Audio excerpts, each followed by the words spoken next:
RSTP News, na sua rádio de São Tomé e Príncipe.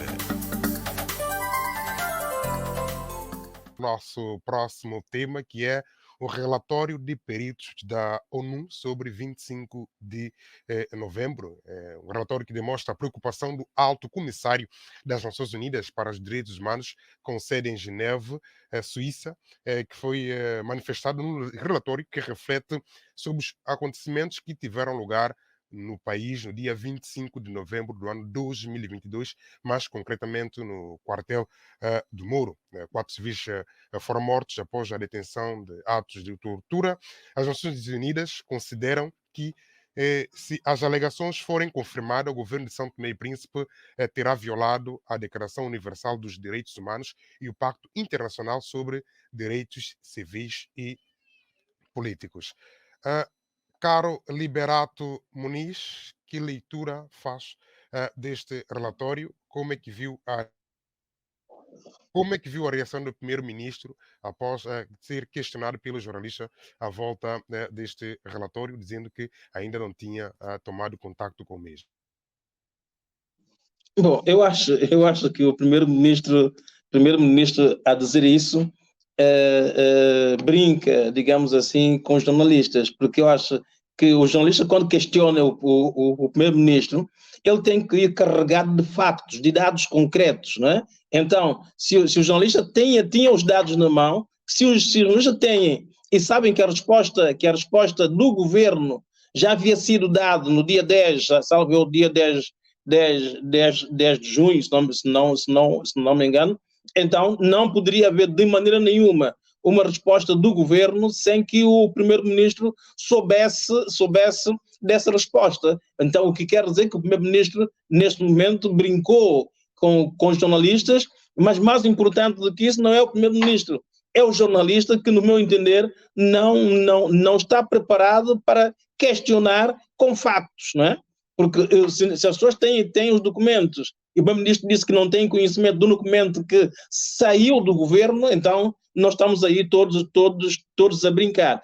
E muitas vezes eu acho que os jornalistas têm medo de apresentar factos aos nossos dirigentes. E não é por ser esse primeiro-ministro, é qualquer outro primeiro-ministro, ou mesmo o presidente da República, ou um outro ministro qualquer. As pessoas têm que se preparar. E é nesse aspecto que eu acho que os jornalistas têm estado a claudicar cada vez mais, porque dá-me a impressão que em São Tomé e Príncipe há uma tendência de a fazerem frete aos dirigentes, tentando receber benesses, ou coisa parecida que eu não entendo. Eu acho que isso tem que mudar se nós quisermos efetivamente mudar alguma coisa na política e no dia a dia de São Tomé e Príncipe. E isso para dizer em relação à resposta que o primeiro-ministro deu.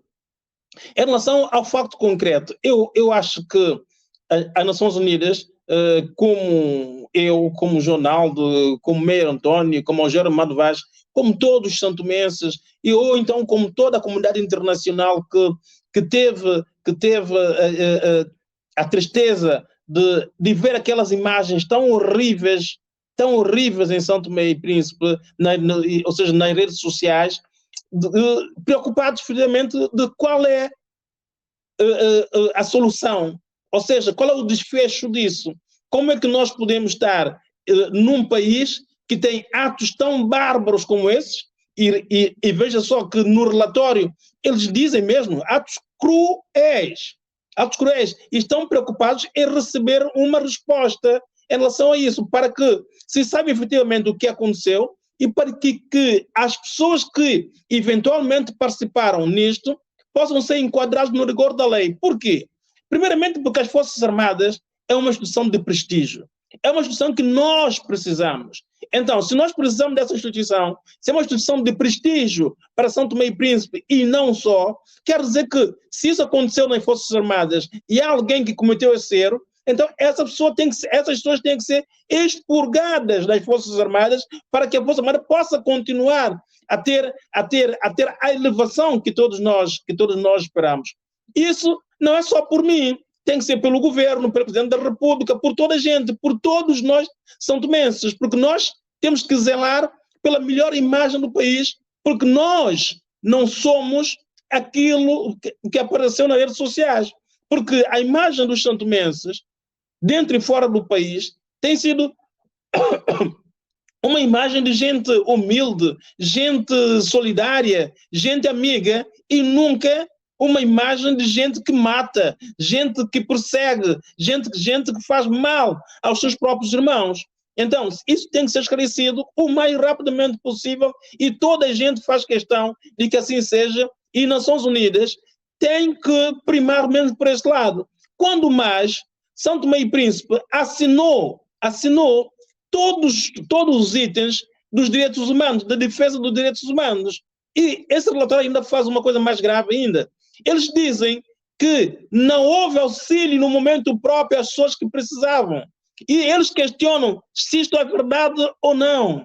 E nós sabemos que até hoje temos caso grave de alguém que está na prisão e que sofreu muito. Eles dizem até no relatório que teve vestígios de sangue e tudo mais alguma coisa. Então, é preciso que se esclareça isso.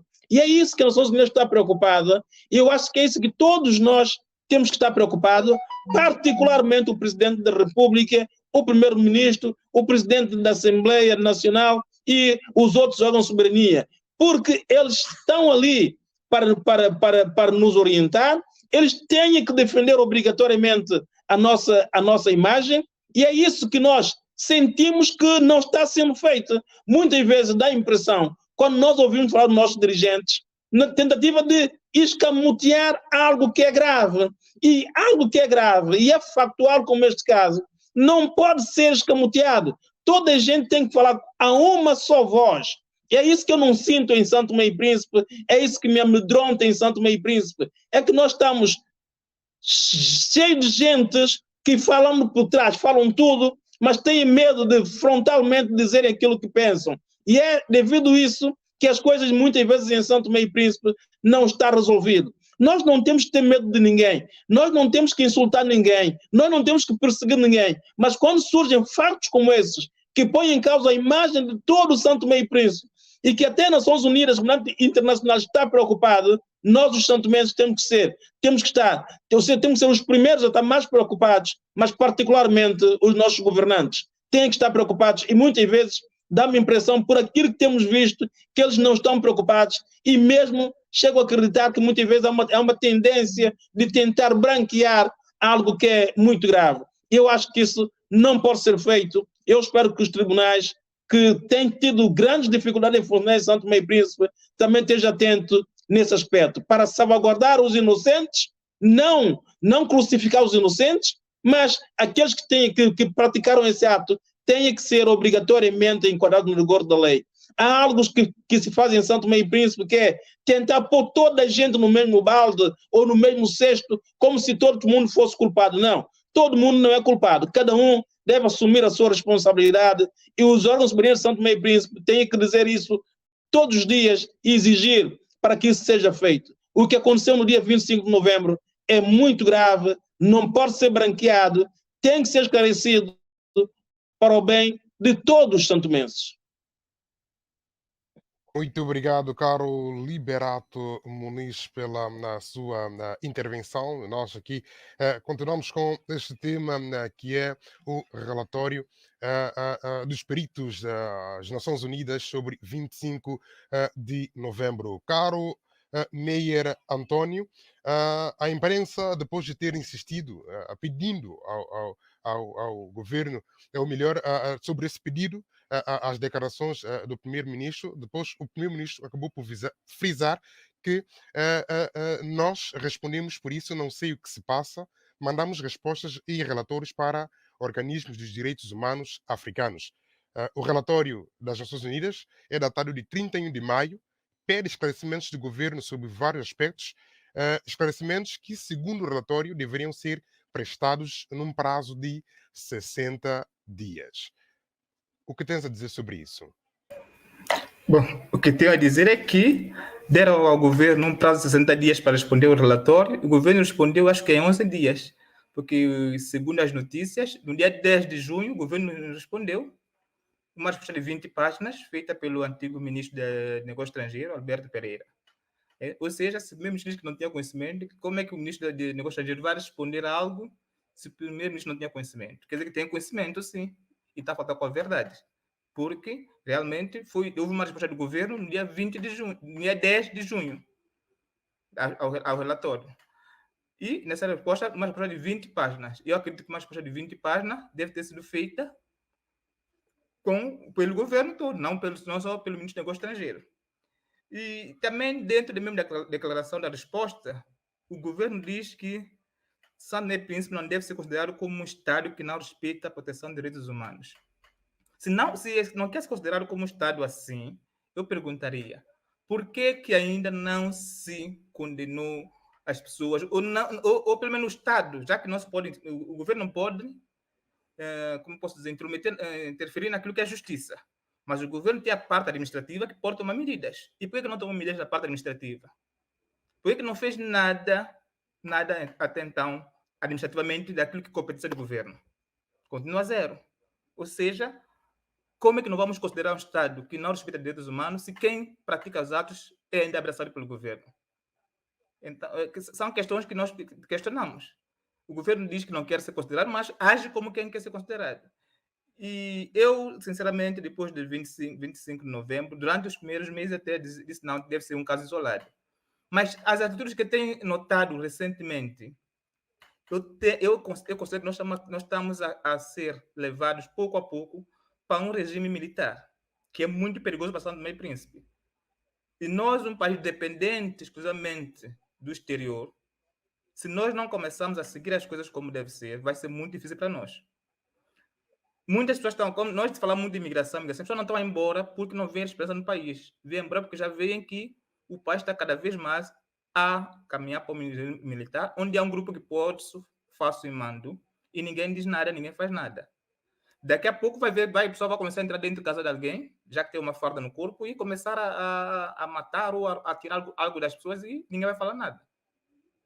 Então, o governo, se não quer ser considerado como um Estado que não respeita direitos humanos, deve começar a agir, pelo menos administrativamente, daquilo que deve agir. A parte jurídica, a parte da justiça, deixa com a justiça.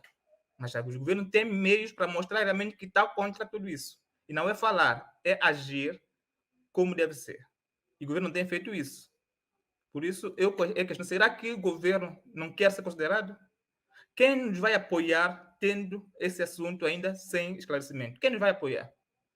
Será que vai entrar, as Nações Unidas, as organizações das Nações Unidas vão nos continuar apoiando com esse tipo de comportamento? Então, é algo que nós temos que refletir e o governo próprio tem que tomar medidas sobre isso. Agora, dizer que não teve conhecimento do relatório quando é público, quando houve uma resposta do governo, eu acho que é um pouco caricato. Como disse o Liberato, nos falta jornalistas que façam perguntas olhando para a cara dos dirigentes, fazer pergunta direta, sem medo dos dirigentes. E parece-me que nós ainda temos medo de fazer perguntas. E quando vê alguém que faz perguntas um pouco mais, já diz essa é de oposição. Quando o papel jornalista fazer perguntas. E mesmo a RSTP, estou na RSTP, também tem que fazer esse papel. Os outros órgãos têm que fazer esse papel. Fazer pergunta que o povo quer saber. E como disse o Liberato, temos uma maneira grande de falar por os cantos, falar nas contas. Há quem está lá da frente não consegue falar, mas chega lá e começa a falar. Eu muitas vezes recebo mensagem em privado, as pessoas dizem, você não falou sobre isso, porque agora eu pergunto. O que tenho que falar eu? Não tens boca para falar? Não estava na reunião também, não falaste por quê? Ou seja, as pessoas têm medo de falar com os dirigentes, não sei o que passa. As pessoas têm medo de falar, têm medo de questionar, têm medo de perguntar e vão aceitando as coisas pouco a pouco. Nós começamos a aceitar uma coisa hoje, depois vai aumentando. Porque quem faz o mal, acha que é normal, vai aumentando o seu nível de mal. É o que está acontecendo no país agora. Quem fez o mal não é julgado, vai achar que ele tem todo o poder para voltar a fazer o mal. Nós vamos caminhar para um estado desse tipo.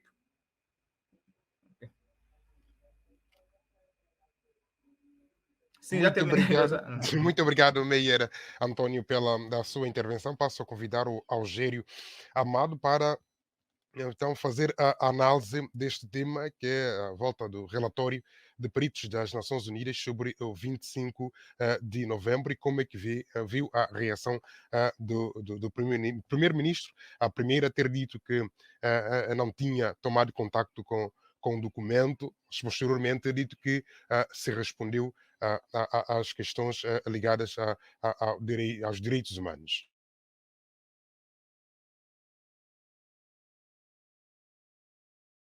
Até ouvi essa, essa entrevista, acho que foi na cerimónia de inauguração da 4G da CSP. Aquilo que eu me apercebi claramente é que o primeiro-ministro, e eu também, por acaso vi o documento e com os olhares de ver, entendo que este documento não podemos falar propriamente de um relatório, porque em boa verdade, tecnicamente, não se trata de um relatório. E nem sequer se trata de um documento oficial. Por acaso, até quem viu o documento sabe claramente que ele não contém nenhuma assinatura. Por acaso tem a data de dia 31 de maio, as páginas não estão rubricadas, porque a carta que foi enviada pela secretária do Alto Comissário das Nações Unidas, que faz, portanto, referências e questiona, porque há questões e que nós às vezes temos que tentar saber, não é? Antes de estarmos a fazer prejuízo, porque muitas vezes quando temos as nossas mentes formatadas, portanto só vemos as coisas de um ângulo e isto às vezes afeta grandemente a nossa análise e às vezes é muito bom a gente estudar um bocado os procedimentos, porque se formos a ver, e não é necessário ter grande esforço, nós temos, portanto,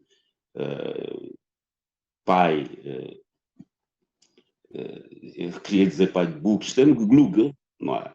E no Google qualquer um pode ir ver, portanto, quais são os procedimentos nestas matérias, não é?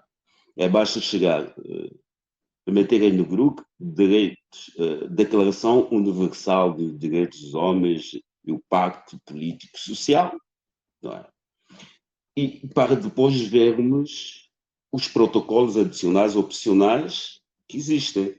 Há 2 protocolos. Há um da queixa, não é? Que qualquer cidadão pode, portanto, fazer a queixa à Comissão dos Direitos Humanos de Genebra, qualquer cidadão pode fazê-la, e depois vemos os procedimentos. Portanto, o perito faz, narra um pouco e interroga o governo, não é? Acerca desses factos. E o governo, por sua vez, portanto, tem um prazo que está dentro do protocolo e qualquer um tem acesso ao blog. Portanto, pode ir ver a Declaração Universal dos Direitos Humanos. Qualquer um, portanto, pode ver o procedimento da queixa, são 2 procedimentos, é o procedimento 17, portanto, que é relativamente a penas de morte. E qualquer um pode ver quais são os procedimentos. Por isso é que eu digo claramente, em bom rigor, não se trata de nenhum relatório, é uma carta dirigida ao governo a pedir explicação, fazendo referência, portanto, a reportes de diferentes peritos em diferentes áreas de matérias de direitos humanos. E, portanto, essa carta, datada, portanto, dia 31, obteve, obviamente, resposta da parte do governo. O ministro dos Negócios Estrangeiros é quem é o elo de ligação do governo com as organizações internacionais. É claro que este documento feito, portanto, é da autoria, portanto, do governo. É evidente que o primeiro-ministro, naturalmente, tinha conhecimento, mas quando se fez referência, não se fez, e eu acho que até que um primeiro-ministro que se preze nem sequer deve dar importância, não é? Há documentos não oficiais, e não se sabe nem como é que o documento, e mais grave, ouvi alguns indivíduos que vivem de teorias de conspirações a dizerem que e depois é uma coisa engraçada, São Tomé tem mente fértil. Algério Amado, quer dizer, na Diga. sua ótica, quer dizer que o tal relatório dos peritos da ONU que nós temos acesso é um documento falso? Eu não digo não é um documento oficial, não tem assinatura, as páginas não estão rubricadas, ao contrário daquilo que é a resposta. Por isso eu estava a dizer, porque como é que aquilo saiu? Aquilo nem sequer está no site da Comissão de Direitos Humanos das Nações Unidas. Só entregar ao site, porque o documento nem sequer foi submetido ao Alto Comissário das Nações Unidas para os Direitos Humanos. É por isso que eu disse, as pessoas têm que saber conhecer os protocolos, não é, que têm a ver com a Declaração de Direitos Humanos. E não é necessário ser jurista, basta entrar na matéria, portanto, através do Google, e terá, portanto, acesso fácil a esta coisa. Por isso, como eu disse, é que qualquer cidadão pode, eventualmente, escrever a carta. E nós sabemos claramente que durante esse acontecimento houve queixas, inclusive houve petições públicas, e por isso é que despoletou toda essa questão, e, portanto, há um procedimento em curso. Por isso não. Agora, relativamente às questões de direitos humanos, é evidente que as violações de direitos humanos, relativamente às questões, porque eu nem sequer vou colocar a questão dos crimes bárbaros que aconteceram no quartel das Forças Armadas, independentemente de hoje, houve várias violações, como tem sido prática, não é? Tanto os nossos tribunais, a forma como se tratam inclusive os réus, eu vejo até juízes a dizer, o senhor está a mentir, não sei quando, praticamente faz um interrogatório que faz lembrar a Inquisição, quando é um direito de qualquer réu, portanto, de se defender, portanto, ninguém é obrigado a fazer confissão pública de qualquer crime que tenha eventualmente cometido, quer dizer, e às vezes a forma, porque normalmente um réu quando está a responder às perguntas que tem que responder sobre o julgamento, perguntas relacionadas com a sua identidade e antecedentes criminais, claramente que ele terá que o fazer pondo-se de pé perante o juiz, mas depois disso, ele para responder perguntas de facto, ele tem que estar sentado. Às vezes, eu vejo, já vi vários julgamentos, deixam o réu parado aí de pé quase 2, 3 horas, isso é violação de direitos humanos. Isso de meter presos na cadeia, presos primários, com indivíduos de cumprimento de prisão preventiva, todos juntos, e superlotações das cadeias, a forma até como cercam as cadeias aqui, pelo menos na cadeia, é violação de direitos humanos. As salas de aula superlotadas, se nós estivermos a mencionar questões de violações de direitos humanos, são sistemáticas, e não é de agora. Sempre foi assim, São Tomé, todos nós conhecemos. Sabe, mas isso é um processo. Agora, e portanto não vale a pena dramatizar, e eu não quero com isso estar aí a defender quem quer que seja. E mesmo nessa questão, o próprio Supremo Tribunal de Justiça, ao cometer o crime de negação de negação de justiça, de forma continuada, que não demorar um habeas corpus tem que ser decidido em 7 dias. Levaram quase um mês e decidiram da forma que decidiram, tendo indivíduos presos, e quando nós sabemos claramente que os processos réus presos são processos urgentes, é clara violação de direitos humanos. Isto não tenho a menor dúvidas. E nós sabemos claramente a quantidade de presos, não é esse o caso único, a quantidade de presos que estão em prisão preventiva em São Tomé e Príncipe, com 1 ano, 2 anos, quase 2 anos sem julgamento, sem coisa. Isso são violações flagrantes de direitos humanos. Portanto, a questão do direito humano é uma questão, mesmo até, se formos a ver todos os protocolos, a acessibilidade, às vezes, muitas coisas nós assinamos e não sei quando não cumprimos, a acessibilidade das pessoas cegas e não sei quanto para terem acesso, pessoas cegas, deficientes motores e por aí fora. Há um conjunto de violações de direitos humanos que é sistemático, isso há que se trabalhar nesse sentido. Não é? E o problema todo não se pode estar aí a misturar questões de fogo meramente judiciais com questões de preferências políticas, com outras questões de matéria de violações de direitos humanos, que é um facto que acontece a miúde nas nossas instituições, quase todas elas, diga-se de passagem, não é?